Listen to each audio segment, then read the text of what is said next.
akibat kelonggaran pelaksanaan dasar pembangunan negara, hak tersebut telah merosot kepada 18.9% pada tahun 2000. Kemerosotan itu telah menyedarkan kerajaan. Kesedaran tersebut pula telah meningkatkan semula hak saham modal Bumiputera kepada 21.9% pada tahun 2008. Dasar liberalisasi yang diamalkan masa kini boleh menyebabkan pemilikan itu jatuh semula, maka jurang pemilikan saham akan melebar. Keempat, agenda memperkasa MPPB yang lemah oleh sesetengah agensi kerajaan. Sebagai contoh, di bawah RMK 9, SMECO hanya meluluskan grant sebanyak 36.2% atau nilainya 221.64 juta ringgit Malaysia, dan pinjaman mudah sebanyak hanya 19.6% atau bernilai 139.84 juta untuk SME Bumiputera. Kelemahan ini sudah tentu melebarkan pula jurang kekayaan antara kaum kerana bukan bumi mendapat the lion share dengan izin. Dan kelima, komitmen untuk menswastakan syarikat di bawah Menteri Kewangan diperbadankan secara telus dan mengambil kira keteguhan syarikat dari segi pengurusan perniagaan dan kewangan adalah baik dari segi good governance dengan izin dan daya saing. Namun, di padang sosioekonomi yang tidak sama rata, prinsip meritokrasi ini sekali lagi akan memberi unfair advantage dengan izin kepada syarikat-syarikat gergasi domestik dari satu kaum dan syarikat asing untuk expropriate dengan izin khazanah negara. Potensi outcome-nya ialah jurang kekayaan antara kaum dan kumpulan sosioekonomi akan menjadi seperti kanyon dengan izin. Berdasarkan lakaran ini, maka kerajaan hendaklah memperkenalkan segera langkah-langkah mitigasi untuk mencegah potensi pengelebaran jurang berkenaan dengan menyemak semula dasar-dasarnya agar dalam usaha menjana pendapatan tinggi ia turut menekankan distributive justice dengan izin dan menghormati perkara 153 Perlembagaan Persekutuan. Yang demikian, sasaran kerajaan untuk memperbaiki ketaksamaan pendapatan keseluruhan dari 0.441 pada tahun 2009 kepada 0.420 pada tahun 2015 mengikut ukuran perkali Gini atau Gini coefficient akan dapat dicapai. Justru prinsip keterangkuman akan berjaya direalisasikan. Lantas kita akan dapat mengekalkan rekod yang unik dan menakjubkan itu demi kesejahteraan majoriti rakyat. Akhir kalam, sukalah ditegaskan bahawa syur mengkonkretisasikan distributive justice dan prinsip keterangkuman ini tidak berpaksikan undang-undang ala Robin Hood, rompak orang kaya dan berikan pada orang miskin. Sebaliknya, ia berpandukan pandangan Ronald Reagan, kita tidak perlu membunuh orang kaya untuk menolong orang miskin. Dan mengikut nasihat pantun pusaka ini, kita tak hendak ke seberang, kita hendak ke kota. Kita tak hendak hak orang, kita hanya hendak hak kita. Sekian, terima kasih. Assalamualaikum warahmatullahi wabarakatuh. Terima kasih ya Muhammad.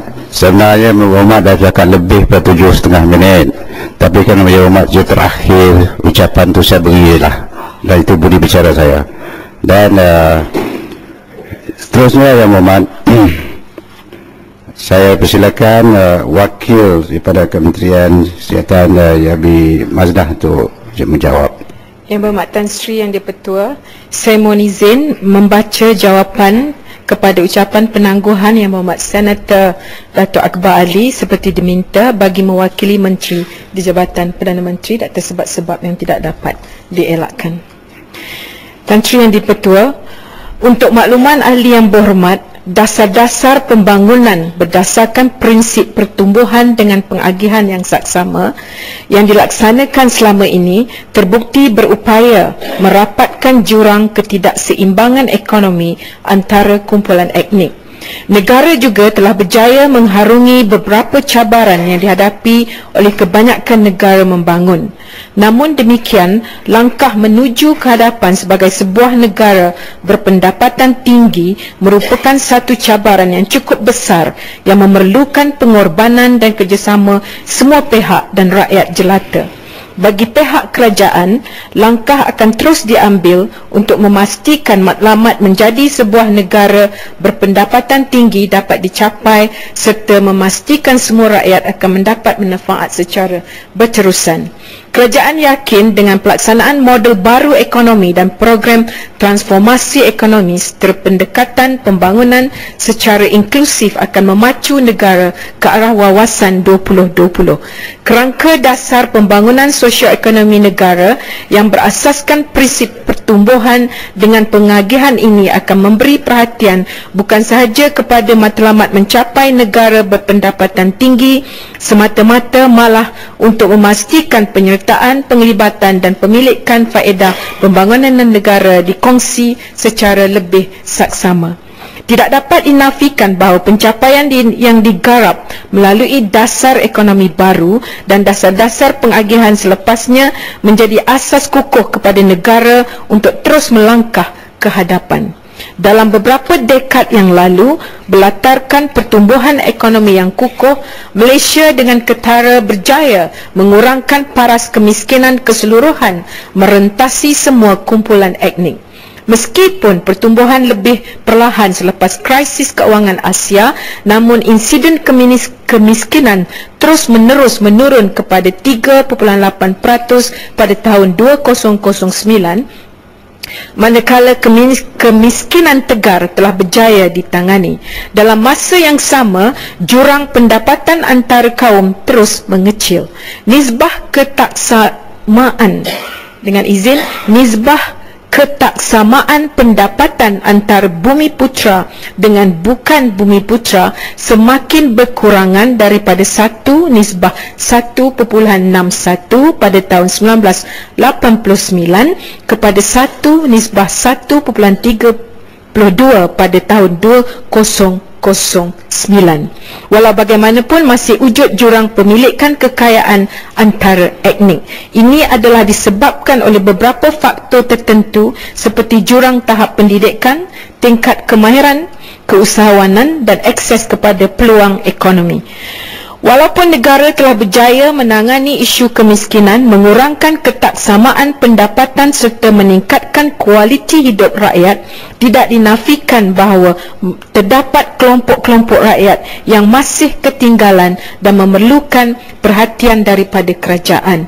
Misalnya, di kalangan masyarakat orang asli, etnik minoriti Bumiputera di Sabah dan Sarawak, serta rakyat berpendapatan rendah daripada pelbagai kumpulan etnik meliputi Bumiputera dan juga bukan Bumiputera. Menyedari hakikat ini, kerajaan akan terus mengambil langkah dan memberi perhatian utama melalui pendekatan pembangunan inklusif dengan memberi perhatian khusus kepada isi rumah berpendapatan 40% terendah. 40% dengan izin terendah. Minta maaf. Antara langkah yang diambil adalah pelaksanaan program-program ekonomi dan peningkatan pendapatan serta program peningkatan kapasiti dan capability golongan ini bagi memastikan mereka juga berupaya merebut peluang dan menikmati hasil daripada pembangunan ekonomi negara. Langkah ini dijangka akan dapat merapatkan jurang ketaksamaan pendapatan di kalangan rakyat.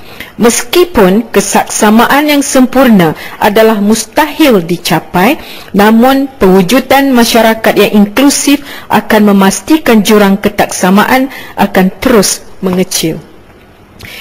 Yang berhormat Tan Sri Yang di-Pertua, kemakmuran masyarakat Bumiputera juga akan dapat ditingkatkan melalui dasar afirmatif yang berorientasikan ketelusan, mesra pasaran, merit dan keperluan.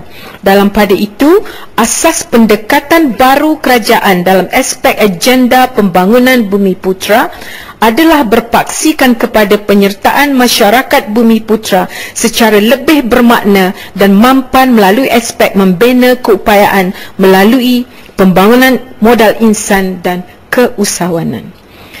Untuk makluman ahli yang berhormat, sesungguhnya keterangkuman atau inclusiveness merupakan prasyarat bagi memastikan setiap rakyat dapat menikmati kemakmuran hasil pembangunan negara. Pendekatan ini akan menjamin keadilan sosial kepada golongan yang benar-benar memerlukan bantuan dan tidak akan ada sesiapa pun yang berasa terpinggir.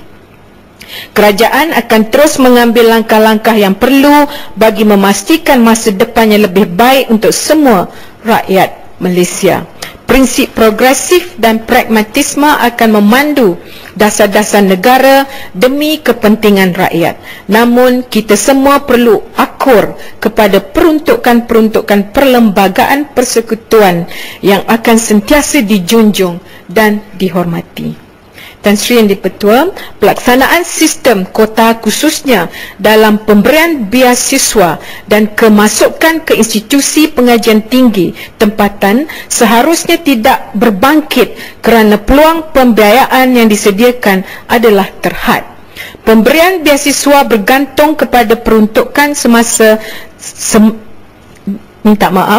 Pemberian beasiswa bergantung kepada peruntukan semasa serta mengikut kelayakan tertentu, bidang pengajian dan institusi yang dipohon.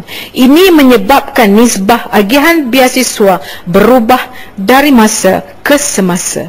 Pelbagai faktor akan diambil kira dalam pemberian beasiswa termasuk keperluan dan merit bagi memastikan agihan dan peluang yang saksama.